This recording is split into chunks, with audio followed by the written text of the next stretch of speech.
আপোনালোকে চাই আছে ৰাফটাৰ 7 নিউজ আৰু এই মুহূৰ্তৰ বিশেষ খবৰ। আজি নিশা ৰাজ্যত উপস্থিত হ'ব কেন্দ্ৰীয় গৃহমন্ত্ৰী অমিত শ্বাহ। বিমান কোঠৰ পৰা উত্তৰ গুৱাহাটীলৈ তেওঁক বিহু, কাৰ্বি, বড়ো, ৰাভাকে ধৰি বিভিন্ন জনগোষ্ঠীয় নৃত্যৰে আদৰণি জনোৱা হ'ব। মানৱ শৃংখল তৈয়াৰ কৰি সমগ্ৰ পথছোৱাতে তেওঁক শুভেচ্ছা জনোৱাৰ লগতে 10,000 বন্তি প্ৰজ্বলন কৰি সন্মান জনোৱা হ'ব। গৃহমন্ত্ৰী শ্বাহে কাইলৈ 6,972টা ৰাজ্যৰ নামঘৰৰ বাবে অনুদান আগবঢ়াব। নিশা উত্তৰ গুৱাহাটীৰ লোক নিৰ্মাণ বিভাগৰ পৰিদৰ্শন বাংলোত কটাব বুলি আজি সদৰি কৰে স্বাস্থ্যমন্ত্ৰী ডক্টৰ হিমন্ত বিশ্ব শৰ্মাই। গৃহমন্ত্ৰী শ্বাহে এনেদৰে গুৱাহাটী চিকিৎসা মহাবিদ্যালয়ৰ দ্বিতীয়খনৰো শুভাৰম্ভ কৰাৰ লগতে কেইবাটাও প্ৰকল্পৰ শুভাৰম্ভ কৰিব। পুনৰ জনাব বিচাৰিছোঁ ৰাফটাৰ 7 নিউজৰ সমুদ্ৰসকলে এই মুহূৰ্তৰ এই বিশেষ খবৰ। আজি নিশা ৰাজ্যত উপস্থিত হ'ব কেন্দ্ৰীয় গৃহমন্ত্ৰী অমিত শ্বাহ। বিমান কোঠৰ পৰা উত্তৰ গুৱাহাটীলৈ তেওঁক বিহু, কাৰ্বি, বড়ো, ৰাভাকে ধৰি বিভিন্ন জনগোষ্ঠীয় নৃত্যৰে আদৰণি জনোৱা হ'ব।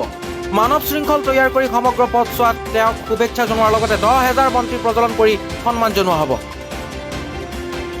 গৃহমন্ত্ৰী শ্বাহে কাইলৈ 6,972টা ৰাজ্যৰ নামঘৰৰ বাবে অনুদান আগবঢ়াব। নিশা উত্তৰ গুৱাহাটীৰ লোক নিৰ্মাণ বিভাগৰ পৰিদৰ্শন বাংলোত কটাব বুলি আজি সদৰি কৰে স্বাস্থ্যমন্ত্ৰী ডক্টৰ হিমন্ত বিশ্ব শৰ্মাই।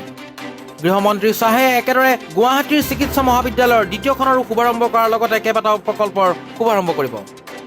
News desk report rafter 7 news.